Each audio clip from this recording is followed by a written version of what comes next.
お姉ちゃんが来た。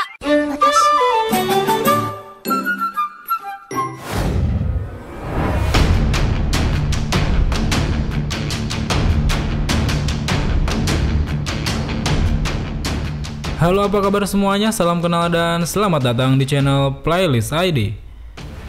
Masih melanjutkan cerita bab terakhir manga Bleach, di mana saat itu di akhir chapter 500 kita diperlihatkan pada kekalahan Kyuuge OP oleh seseorang yang belum diketahui. Sementara itu, saat Soul Society sedang kacau balau, Ichigo malah terjebak di dalam penjara Reishi milik Kyuuge OP.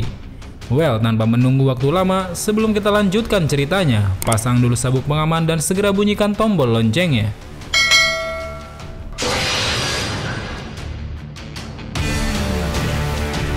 Di awal chapter 501 ini masih memperlihatkan Ichigo yang tengah berusaha keluar dari penjara Reishi. Berbagai serangan yang dilancarkan Ichigo tidak mampu membuat penjara itu roboh. Bahkan serangan Getsuga Tensho pun tidak berguna sama sekali. Dengan kecemasan dan kekhawatirannya pada Soul Society, Ichigo pun begitu frustasi saat melihat alat komunikasinya tidak bekerja. Baik itu panggilan dari Akon maupun Urahara, keduanya tidak dapat terhubung dengan jelas. Di panel berikutnya kita kembali ke tempat Byakuya dan Renji. Saat itu terlihat Kuchiki Byakuya terkena serangan dari anak panah milik S-Note. Di sana Byakuya pun menyuruh Renji untuk tetap berada di belakang dan memperhatikan pertarungannya. Hal itu dilakukan agar kemampuan musuh dapat segera diketahui. Mendengar arahan dari kaptennya, Renji pun mencoba membantah dan mengajukan diri untuk menggantikannya bertarung. Namun sepertinya Byakuya sedikit meragukan kemampuan wakil kaptennya itu. Di tengah perdebatan kecil itu, tiba-tiba saja Byakuya merasakan sedikit keanehan pada tubuhnya. Dalam keadaan tersebut, dia pun bertanya-tanya, apakah itu dikarenakan senjata musuh yang beracun ataukah ada hal lain yang semacamnya. Seakan bisa membaca pikiran Byakuya, S-Note pun mulai menjelaskan apa yang sebenarnya terjadi pada tubuh Byakuya. Dia mengatakan bahwa itu merupakan perasaan yang sejak dulu hilang dari diri Byakuya. Karena menurutnya, pengalaman Byakuya sebagai kapten selama bertahun-tahun perlahan membuat dirinya melupakan perasaan itu. Perasaan yang dimaksud adalah perasaan untuk merasakan rasa takut. Di sana, S-Note pun memuji Byakuya karena telah bertahan sampai sejauh ini. Padahal menurutnya, Shinigami biasa pasti akan ketakutan dan tidak bisa bertahan sejak anak panah pertamanya diluncurkan. Di tengah penjelasan itu, secara mengejutkan Byakuya mulai menyerang kembali S-Note dengan Zanpakutonya. Terlihat serangannya itu mampu mengenai dada dari S-Note. Namun di tengah serangan itu, secara mengejutkan S-Note berkata pada Byakuya bahwa dirinya sudah terperangkap oleh rasa takutnya. Mendengar hal itu, Byakuya pun bergumam dan mencoba menyangkalnya.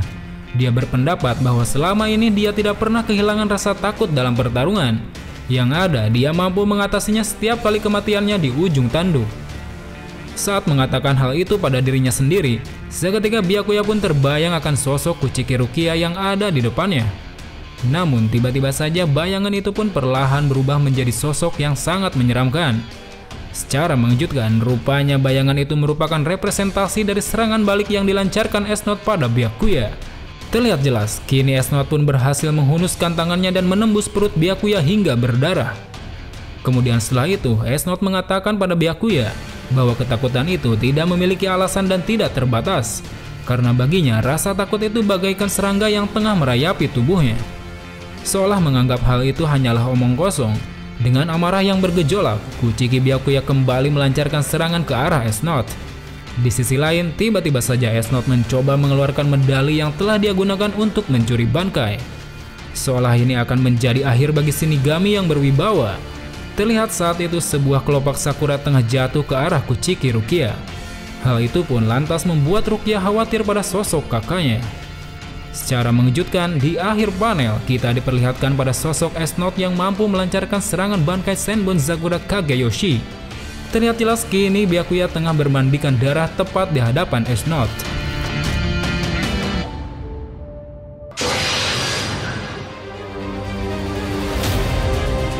Chapter 502 ini diawali dengan robohnya Kuchiki Byakuya akibat serangan Bankai yang dilancarkan S-Note.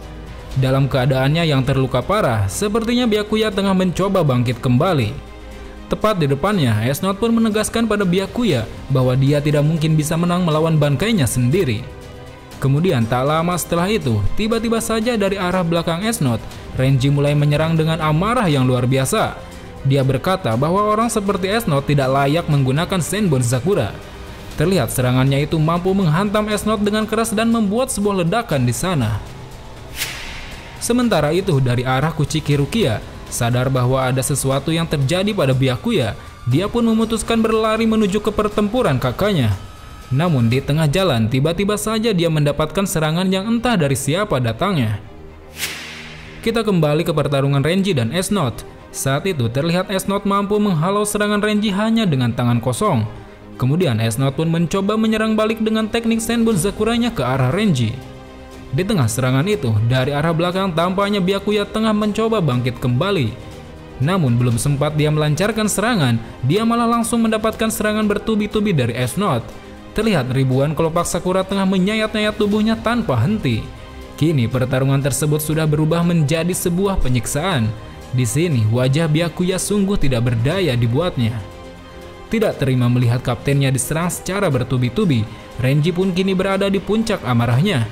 Dengan rasa kesal, akhirnya dia pun memutuskan untuk mengeluarkan Bankai.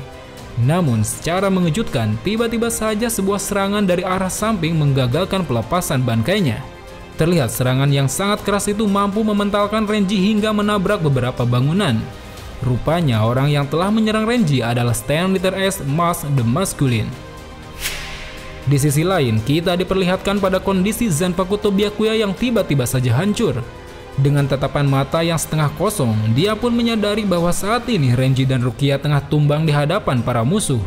Seolah akan menemui ajalnya, dengan harapan yang telah hilang, dia pun mengucapkan permintaan maaf pada keduanya. Sementara itu di tempat lain, sadar bahwa Reiatsu Byakuya sudah tidak dirasakan lagi, Yugram bersama sang raja pun menyimpulkan bahwa saat ini Kuchiki Byakuya telah tewas. Saat itu mereka berdua terlihat sedang mengamati jalannya pertempuran. Yugram menyebutkan bahwa pertarungan yang telah terjadi sampai saat ini sama seperti apa yang mereka duga. Sepakat dengan hal itu, sang raja juga berpendapat bahwa para bawahannya ini terlalu bertindak lembut melakukan pertempuran. Di tengah perbincangan mereka, tiba-tiba saja mereka dikejutkan oleh kedatangan seseorang. Orang itu tak lain adalah Kapten Divisi 11 Kenpachi Zaraki. Terlihat saat itu dia tengah memangku 3 Stand Leader sekaligus di pundaknya. Dengan senyuman yang haus akan pertarungan, tepat di depan sang raja, Zaraki pun langsung bertanya, apakah dia bosnya?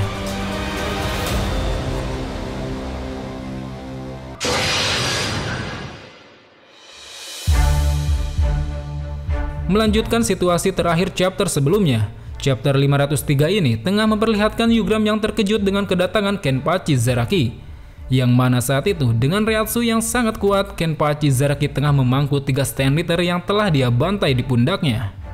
Dengan kesombongannya, Zaraki pun melemparkan 3 Stand Leader itu di hadapan sang raja. Terlihat ketiga Stand Leader itu diantaranya adalah Stand Leader Ki The Question bernama Berenice Gabrieli. Kemudian Stand Leader R The Roar, Jerome Guisbat. Kemudian yang ketiga Stand Leader-nya The Yourself, Lloyd. Terkejut dengan apa yang ditunjukkan Zaraki, Yugram lantas menanyakan bagaimana dia bisa mengalahkan mereka bertiga. Dengan santainya, Zaraki pun menjawab bahwa tidak ada yang istimewa dari mereka semua. Dia juga menjelaskan bagaimana dia bisa menghabisi mereka dengan begitu mudah.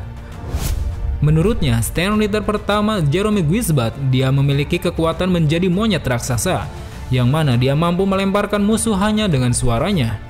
Untuk menghabisinya, Zaraki cukup menebasnya menjadi 2 bagian. Kemudian Stand Leader yang kedua, Berenice Gabrieli. Menurutnya, Stand Leader 1 ini terlalu banyak menjelaskan sesuatu mengenai kekuatannya. Jengkel dengan hal itu, Zaraki pun langsung menebas lehernya. Kemudian Stand Leader yang ketiga, Lloyd. Stand Leader 1 ini mencoba untuk meniru Zaraki. Namun meski begitu, Zaraki pun dapat mengalahkannya tanpa masalah. Yugram yang mendengar hal itu merasa bahwa rumor yang selama ini dia dengar ternyata benar. Dia membenarkan bahwa orang yang ada di hadapannya ini memang pantas disebut monster. Selesai menyombongkan dirinya sendiri, Zaraki pun langsung mengutarakan tujuannya datang ke tempat itu. Sambil mengutarakan tujuannya, dengan ganas Zaraki mulai melancarkan serangan kepada sang raja dengan maksud membunuhnya. Terlihat serangannya itu mampu membuat ledakan besar di dekat barak divisi 13. Kembali ke dalam Garganta, di mana saat itu Kurosaki Ichigo masih terjebak di dalam penjara Reishi hingga membuatnya frustasi. Menyadari bahwa saat ini teman-temannya telah tumbang, Ichigo pun tak henti-hentinya menyerang penghalang yang ada di depannya. Dengan kecemasan dan amarahnya yang meluap, dia pun berteriak bahwa aku akan melindungi kalian. Kembali lagi pada situasi Soul Society saat ini. Terlihat wakil kapten divisi 9 Shuhei Hisagi tengah terlempar ke tembok dengan begitu keras. Di hadapannya, Driscoll Bersi merasa sangat kecewa karena dipertemukan dengan lawan yang menurutnya lemah. Perbedaan kekuatan yang jauh ini lantas membuat Hisagi terpojok. Bahkan dia pun mengakui betapa kuatnya lawan yang sedang dihadapinya. Di sana, Driscoll pun mengatakan pada Hisagi bahwa sejatinya kekuatan yang dimilikinya adalah semakin banyak dia membunuh, maka akan semakin bertambah pula kekuatannya. Kemudian setelah itu, Driscoll Bersi pun menyebutkan bahwa terakhir kali dia ke Soul Society, dia telah membunuh 100 orang beserta seorang wakil kapten. Mendengar hal itu, sontak membuat Hisagi teringat akan wakil kapten Sasakibe yang terbunuh beberapa waktu lalu.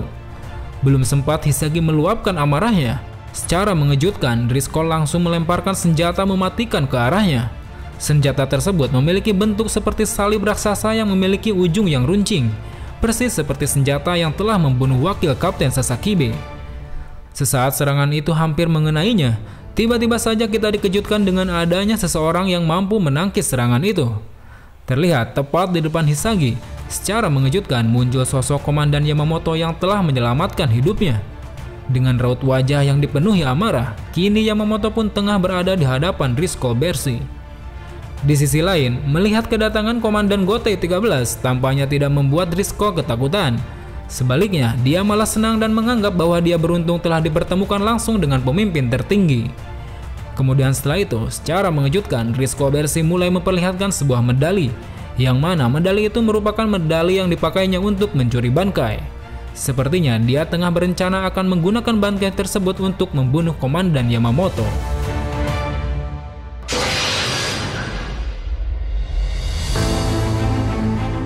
Di awal chapter 504 ini, memperlihatkan Driscoll Bersi yang mulai menggunakan bangkai Koukou Konryu Rikyu.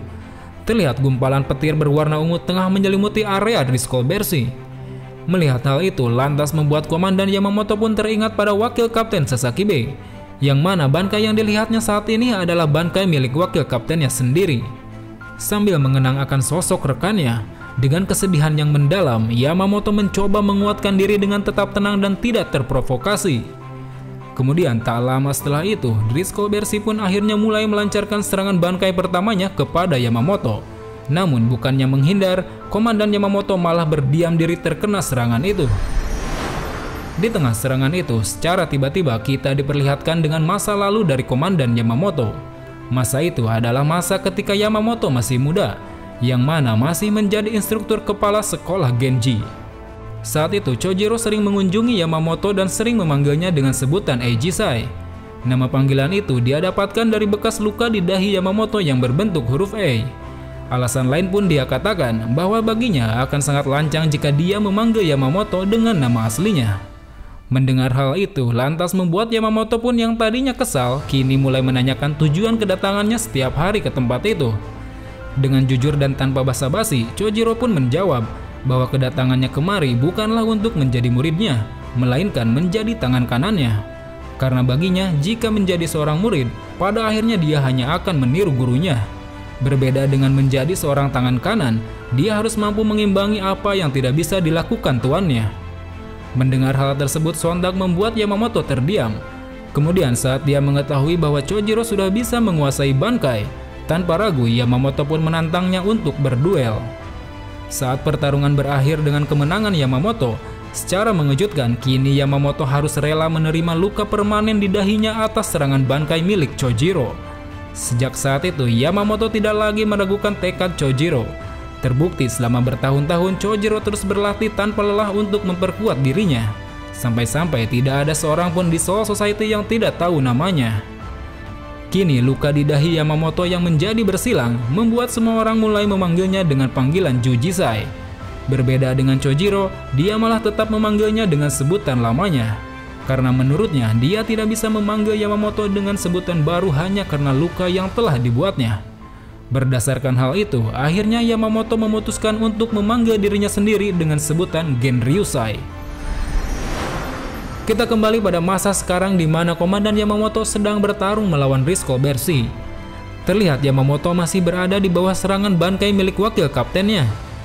Hisagi yang masih berada di sana terlihat semakin khawatir dengan dahsyatnya serangan yang dilancarkan Driscoll Bersih. Dia pun segera berlari ke arah Yamamoto untuk menolongnya. Namun secara mengejutkan, Komandan Yamamoto tiba-tiba berteriak menghentikan upaya Hisagi tersebut. Sementara Driscoll Bersih melancarkan serangannya kembali, Komandan Yamamoto bergumam pada dirinya sendiri, seolah sedang berbicara kepada Chojiro. Dia merasakan kemarahan hati Chojiro yang bankainya digunakan oleh orang lain. Dengan tegas, dia berkata bahwa bankai yang selama bertahun-tahun diasah itu tidaklah selemah yang digunakan musuh saat ini. Sambil berteriak keras, dia pun akhirnya melancarkan serangan balik kepada musuh. Dan secara mengejutkan, serangan itu mampu membuat musuh hangus dalam sekejap.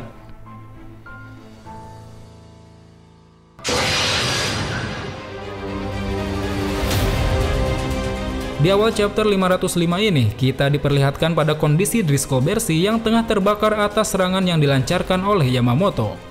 Kulit dan tulangnya kini sudah hangus sampai membuatnya menjadi abu. Di sisi lain, dengan api yang masih membara di sekitarnya, Yamamoto pun mulai menunjukkan amarahnya yang luar biasa.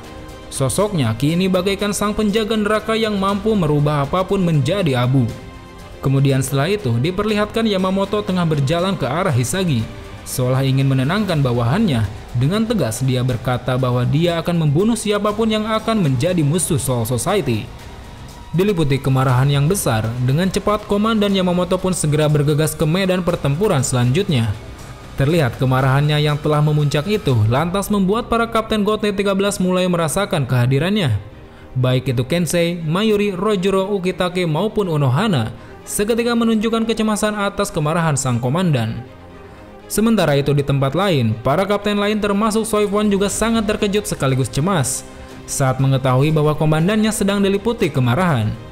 Shinji Hirako yang merupakan kapten divisi 5 pun juga merasa demikian, karena sebelumnya dia belum pernah melihat komandan seperti sekarang ini, apalagi sampai bertarung di garis terdepan.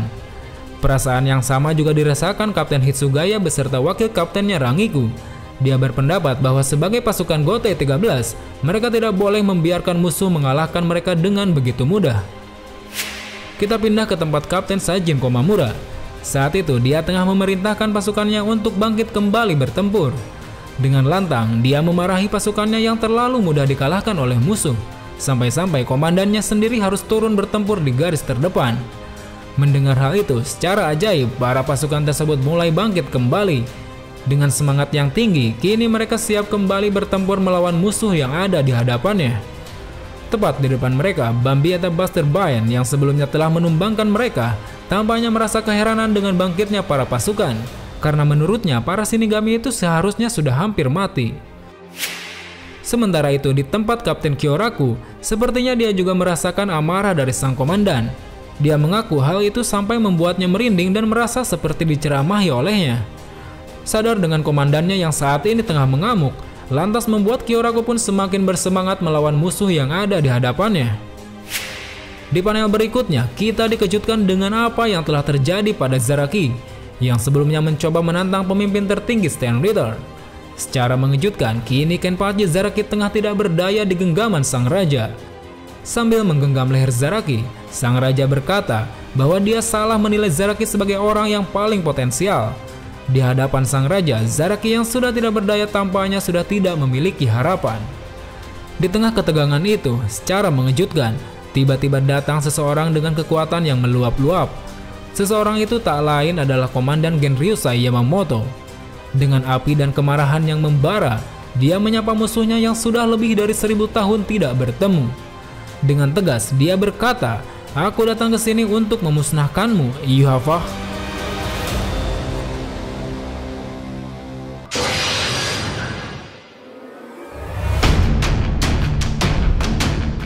Well teman-teman, sangat menarik untuk mengetahui bagaimana akhir dari pertempuran Shinigami melawan para Quincy ini.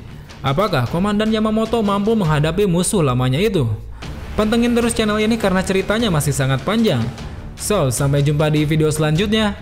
Salam Bleach Lover.